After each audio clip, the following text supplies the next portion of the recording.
We are moving on now to the last session of the day. Very, very topical. India's energy future and the built environment. I don't think in today's climate of climate change, we can ever get away from discussing energy in a forum like this. And so it's extremely pertinent to all of us. To discuss this, we have Reshma Singh, Senior Advisor, US Department of Energy. And talking to her and asking her the questions, the insightful questions, will be Vijaya Bhargav, partner, Ostraka, a Bangalore-based architectural and interior design firm. So over to you, Vijaya. Thank you, Meena. Good evening, everyone. And thank you, Reshma, for joining us. It's pretty early for you, joining in there. So, hi, Reshma. It's a privilege to have you a thought leader like you on the session. Before we start, would like to introduce the speaker of today, Reshma Singh. Reshma Singh is a senior advisor at the US Department of Energy's Building Technologies Office.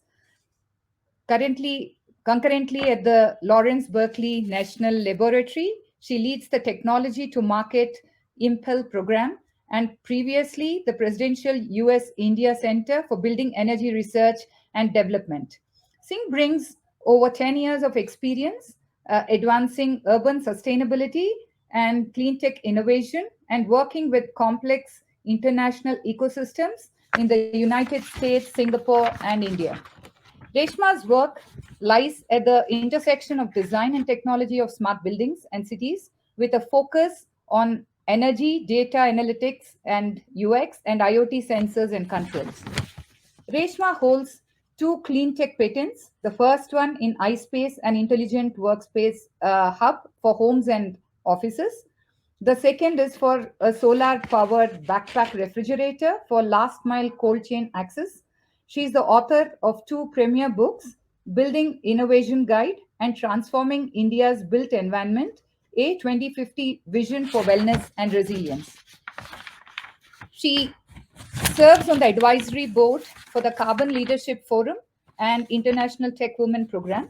Singh previously co-founded Green Excel, an online educational platform.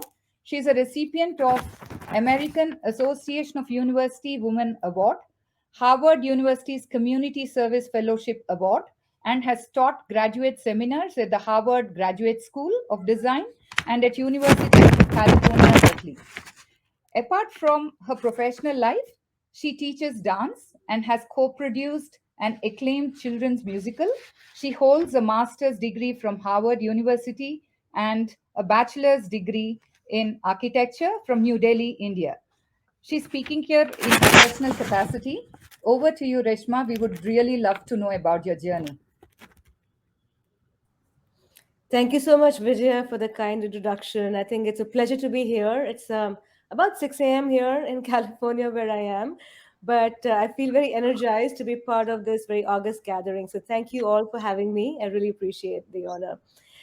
You asked me about my personal journey. So, Vijay, I think it started like all of us. I grew up in actually Bhubaneswar, Odisha, where my dad was posted. And I did my architecture undergraduate from New Delhi, from a small school called TVB School of Habitat Studies, we were the first batch. So sort of risk takers. I should have known from the beginning what my life would be like. Came here to the US for my master's. We came equipped with a very interesting undergraduate architecture education, which was very hands-on. We literally built our own cafeteria, furniture. We did a lot of hands-on work. So the US was a very interesting experience where when I came here, I saw that there was a lot of energy consumption and consumerism, right? And that kind of woke me up. I used to be in a bus going back home from my university classes, and I would see every single building in Boston would have the lights on. I was like, why is this happening? Like, is there no like common sense around this? Anyway, that was at the back of my mind. And then when I moved to the Bay Area about 12 years ago, as luck would have it, I was practicing architecture, but that was 2010, and there was an MOU signed between Barack Obama and Prime Minister Manmohan Singh at that time, which was called the Partnership to Accelerate Clean Energy. And interestingly, there was a track, not just on renewable energy, but also on building energy efficiency and smart buildings. And so I was hired at Lawrence Berkeley National Lab to help write up the proposal to bring together a consortium of about 10 R&D institutions from both US and India, including IIT Bombay, IIM Ahmedabad, and CEPT University, and a bunch of labs and research organizations in the US. And we really brought together a consortium to really bring architecture to the forefront of how buildings that consume 40% um, and really are the cause of 40% of fuel-based emissions can become a key change driver towards action on the front of energy and climate. So here I am at Lawrence Berkeley National Lab about 10 years later. And this year, I actually was asked to join as a senior advisor to the Department of Energy, the US Department of Energy. And I serve as a person who is advising on the technology innovation. But yeah, that's sort of my journey in short. But I should also add that I'm here today in my personal capacity. And my passion is really around how do you achieve corporate and personal success in driving climate action. That's a outstanding way to start your career. It's really nice. Especially, it's always nice. I mean, I've never really seen architects becoming full sustainable experts. So this journey is something pretty inspiring for a lot of maybe the students who've joined as part of our audience. So let's start the session with this. So we all know our planet is going through a huge crisis of climate change, and sustainability is need of the hour. You have worked extensively in this field, and being an architect and a sustainability expert, what are your thoughts on the status of built environment? How do we take stock of emerging realities attributed to climate change? Do you think the business enterprises have a role to play? Because this is actually a business literature festival. So I thought that, I'm sure there'll be very interesting thoughts coming from you on this. Thank you for that question. So I think that's a very pertinent question. It's really the need of the hour. How do businesses contribute to saving the planet? Because that's what we need. I think we've seen places everywhere in the world right now. Bangalore has just gone through major flooding, and companies that have been unicorns have not been spared either, right? We've heard of cases where CEOs have had to rescue their families from, using tractors and all sorts of devices. So I think that the main thing which I want to get to is like, how can we as architects and sustainability professionals add to the journey of corporations becoming more attuned to the idea of capitalism can actually help save the planet, right? Capitalism does not have to be the ones who are being blamed for the planet. I think it's very easy to kind of do a doom and gloom situation. I'm not on that side of the table. I'm very optimistic that we have enough people who have not just a realization, but they also have that passion to create a change. We just saw yesterday that the Patagonia CEO just gave away his entire company, right? And he's saying that the planet and the environment is the key shareholder, if not the major shareholder, right? And I think that's really, we want to switch from stakeholder capitalism to shareholder capitalism, with the environment being maybe the primary, if not the stakeholder or shareholder. So I think in terms of like this triple bottom line aspect of planet, people, and profit. Of course, economic profit is where capitalism is based and should be based. I have no qualms against that. But I think having the social impact and the environmental impact be part of this triple bottom line ethos of any company is going to be really important. And because I mentioned buildings are 40% of that puzzle. We often think that, oh, I bought an EV, I'm being sustainable, or I have an EV fleet for my company, I'm being sustainable.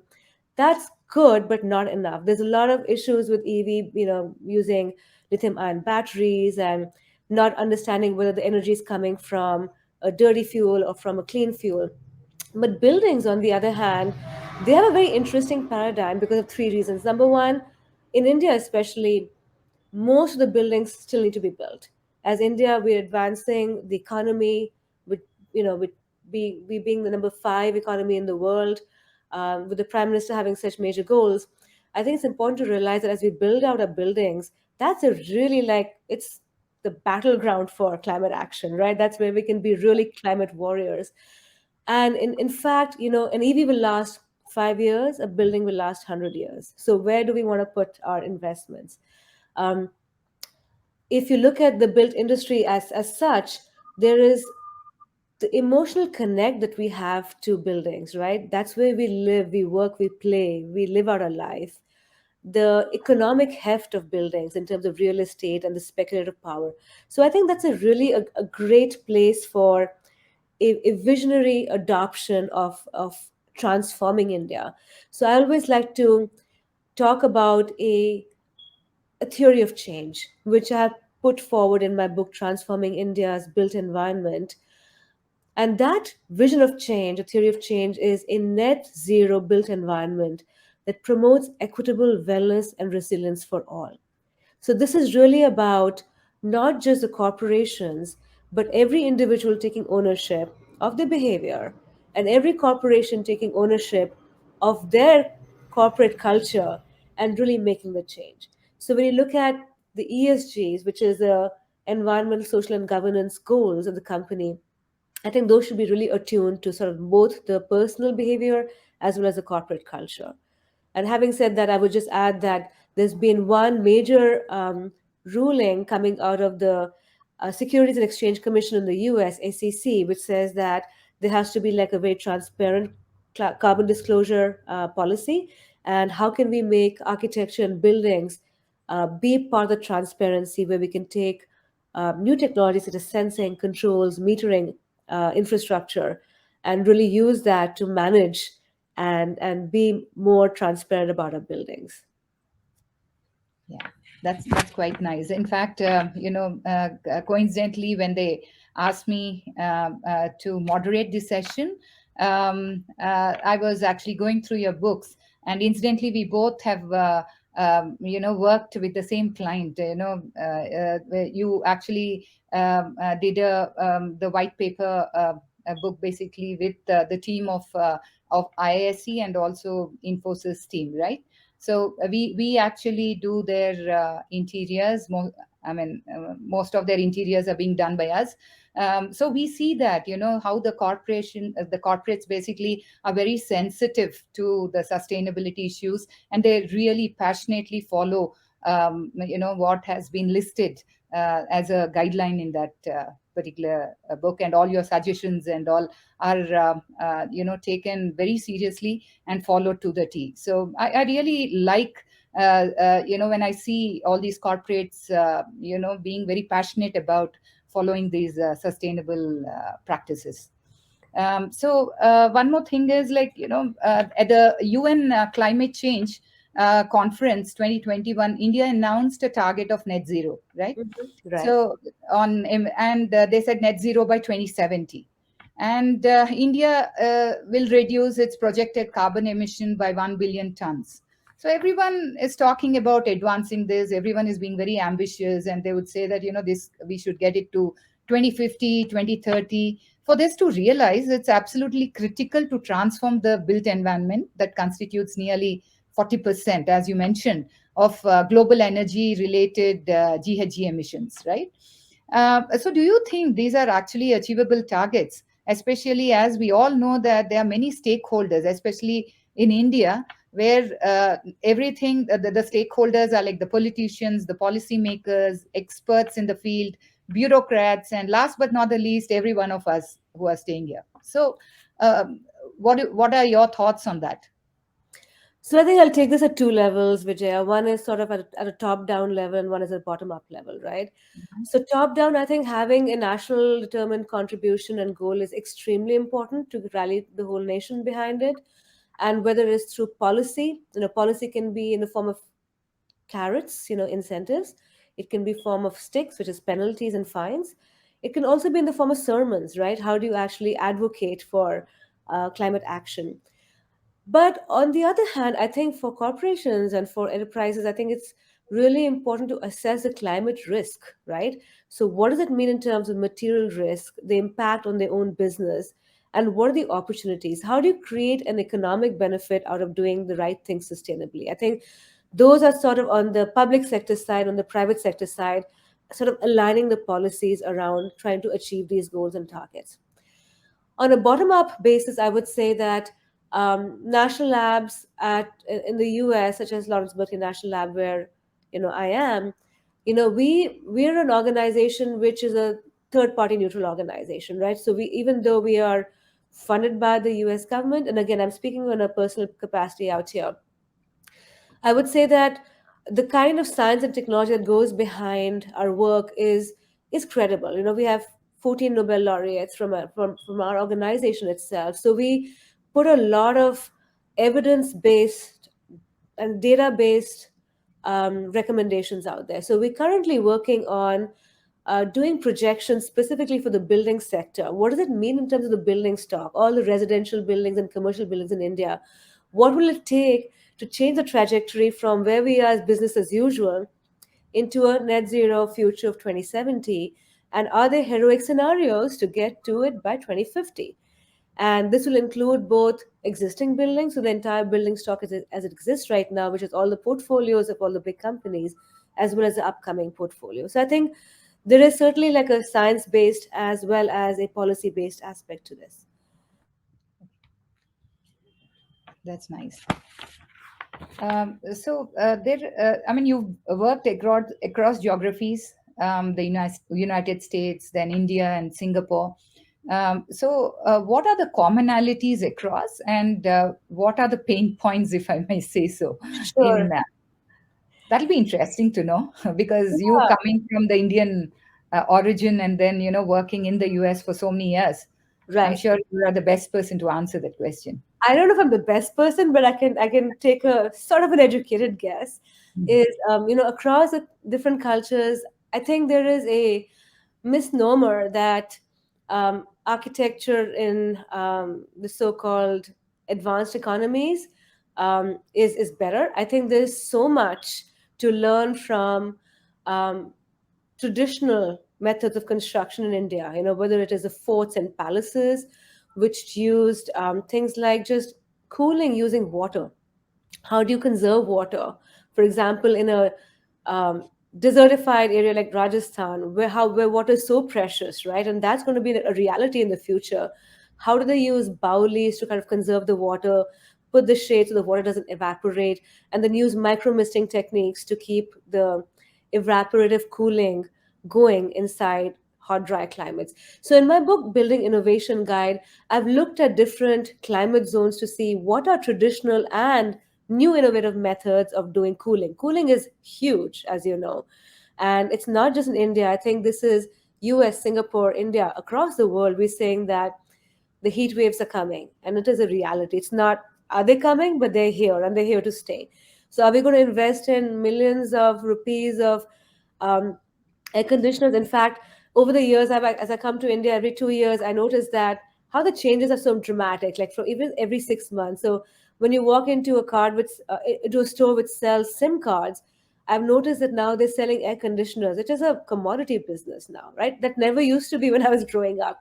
So True. how do you actually take sort of that traditional sort of construction, and how do you overlay it with modern methods? So I'll give an example. So as we know, in Bangalore, everybody's talking about how the lakes are disappearing, right?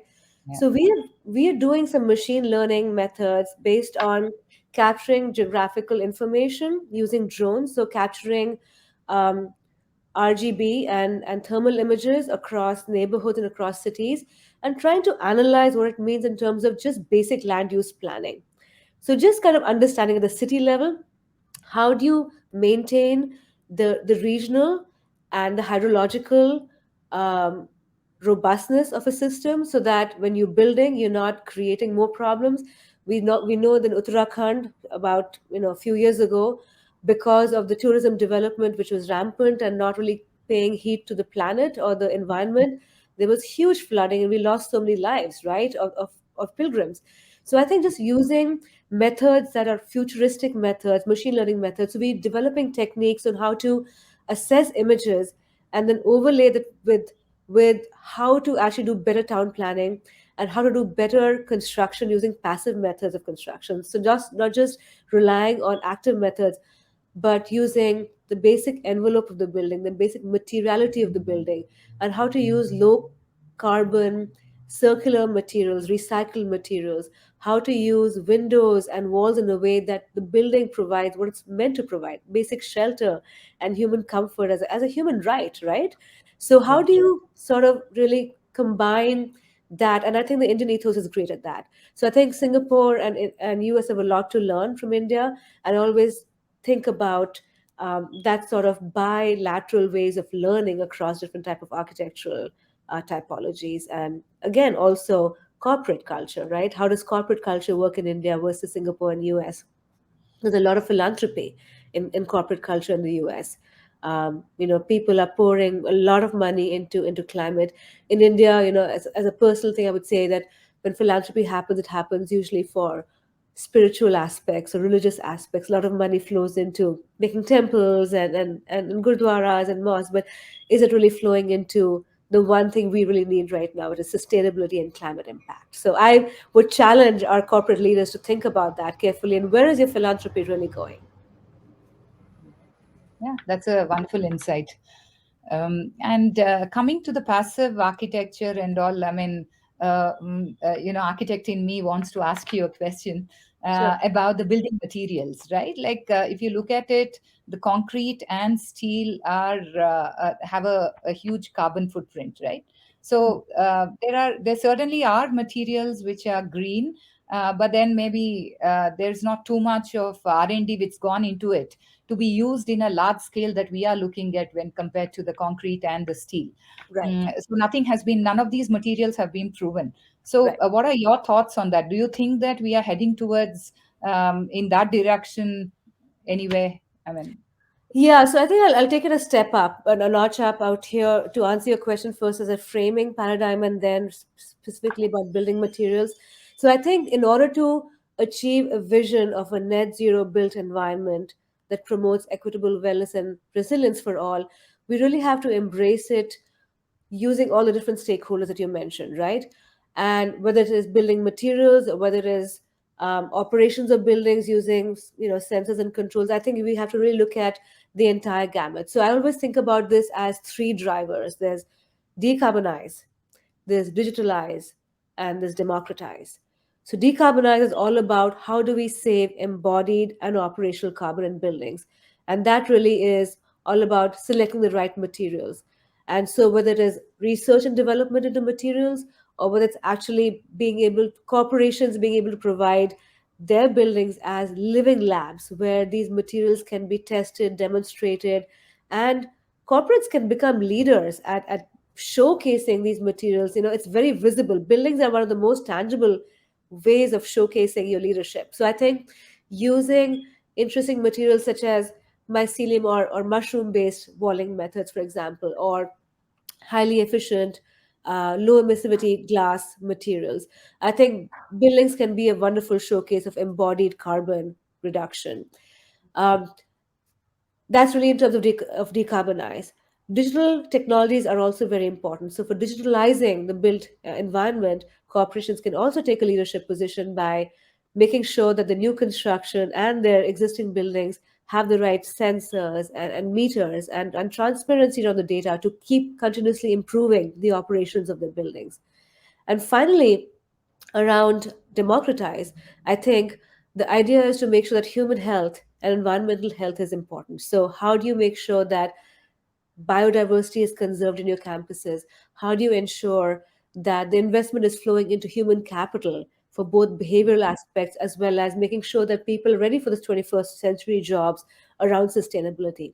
So, I think really kind of embracing the materiality in terms of both the physical, the tangible as well as the intangible materials, which are the human capital and the investment flowing into it, is super important. So I think digitalize, democratize, and decarbonize as drivers for a net zero built environment is really the way to go. And if I really had to ask me, like, what would, if I had my druthers, what would I do? I would say, let's put our head, our hearts, and our hands towards really embracing this net zero built environment for all of our campuses across India. Yeah, I think that's a great message, Reshma. So I think we'll just look for throw open for questions to the audience. Mina, any questions from the audience? I can't see any, Vijaya. Yeah, okay. Great. Yeah. Fantastic conversation, Reshma, Vijaya. What really struck me, Reshma, it's like when you do an ABC analysis of actions to be taken, in inventory control, you talk about ABC analysis. You suddenly brought it home hard that the built environment is a very important part of this whole climate change discussion and it misses us. So thank you so much for pulling back on that and redirecting our attention. I would really say my thanks to you for that. And the second is how rooted you are in what's happening in India. Yeah, you're right up there. So you know more probably about what's happening. So yeah, I was so struck by all of these. Now there is a question. Vijay, do you want to take it? Can you see it? Yeah. Do you believe books have played a role in catalyzing change? Do books matter for driving climate change? So it'll be a little bit facetious for me to answer that saying, oh, yes, my book has catalyzed climate change. I think that'll be too much of a um, too much out on a limb, but I can tell you like the reactions I've gotten. So there is something called the Energy Conservation Building Code for India, which is voluntary. And that is something implemented by the Ministry of Power in India through the Bureau of Energy Efficiency. And, they're the ones who are doing the Energy Star labeling for air conditioners and other things. So the feedback that we got from our colleagues in the government of India is that while the code sort of creates the framework, it is very tough to demystify for people how to actually bring that into action. So I think the one thing that I would say is, for example, the Building Innovation Guide really talks to how to demystify a lot of science jargon and evidence based on science and data into real action. So it provides very practical recommendations, which is all science driven through case studies and early adopters. So if you look at the Gaussian distribution, you'll see that early adopters will really kind of take the center stage, but then it sort of peters off. So I think with Building Innovation Guide, we've seen a lot of adoption and market transformation coming through. And through this new book with Infosys and IISc, Transforming is in India's Built Environment, I'm really hoping to capture the imagination for this shiny vision at a distant hill about a net zero built environment. So that vision should not be a 2070 vision, that should be a 2050 vision, a 2030 vision, a 2022 vision. So I really hope that that can be catalyzed. And even if an iota of that can happen, I would be the happiest person on earth. Fantastic. On that, yeah. On that note, thanks a lot, Reshma, for joining us. It's been wonderful interacting with you, and wishing you all the best for the outstanding work that you do. And hope to kind of meet up when you visit India. And I'm sure we'll not disappoint you and work towards your vision and our vision overall. Our collective vision. Thank you so much, Vijaya. Thank you for all the work you're leading in the architecture circle and all the amazing avant-garde work that you're doing to lead the charge. Thank you for having me. Thank you, Reshma. Thank you, Thank you. Vijaya. Thank you.